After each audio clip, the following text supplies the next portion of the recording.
Hi everyone.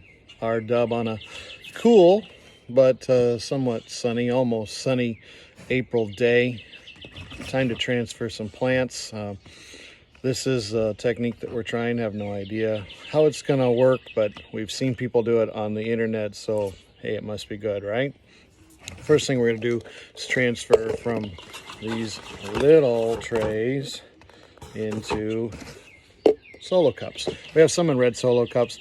Thought we would try clear solo cups this time so we could actually watch the roots and make sure that we weren't getting roots that were bound up after we make the transfer.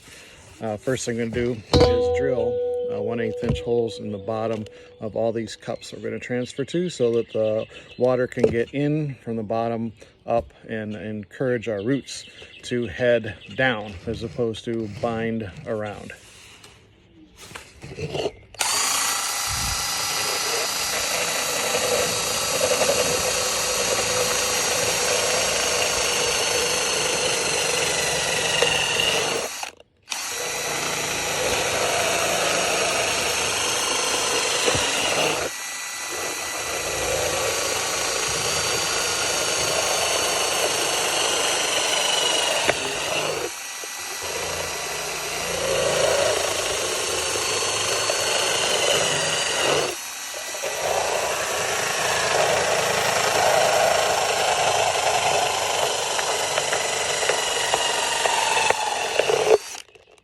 Beautiful.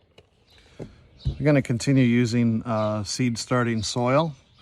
There it is. Don't like to use it dry out of the package. We put some water in it, get it moist. That'll make sure that we give them every opportunity to start growing without pouring water over the top of our leaves and our seedlings.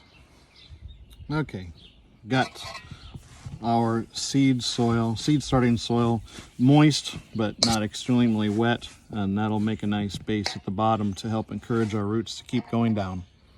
This is a tomato plant. As you can see, it got a little bit leggy on us. It's a little taller than we would like, but the top of it is good. It's got good fuzz. So with a tomato, you can get away with burying it a little bit deep. So I'm gonna bury it down in the cup and just have this much of the stem above the level of my soil for the transplant. And here's our transplanted tomato. It's no longer way too tall. We can get away with this on tomatoes. Wouldn't be able to do that with much any other plant. I did do it with the cabbage and the cauliflower, and those are coming along quite nicely. I can show pictures of those at the end of this particular cast. Here's an example of one tomato plant where the root system was starting to get bound up and intertwined. So this was a perfect time to move my tomatoes from the small planters into larger planters. And in about 2 to 3 weeks, all the frost should be done. We're going to get several 30-degree nights in the next week. But by Mother's Day, we should be able to transplant and get those babies in those planters there. Obviously, we need to get dirt in there as well for another video. Okay, all 12 of our tomato plants have been transferred to these clear solo cups. I have a larger diffusion watering setup inside that I'm going to transfer them to. I'll probably still put 4 or 5 of them on this one because there's plenty of room, and I have nothing else that I'm doing with this particular planter. Just on the side, this little violet we found growing in the crack of the cement a couple of weeks ago on a weekend, and we decided to transfer it from the crack in the concrete to this planter.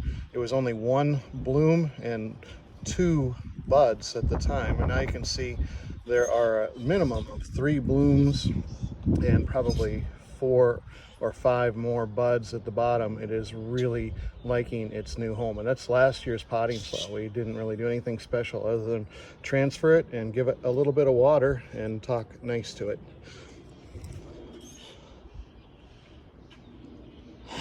Here we go.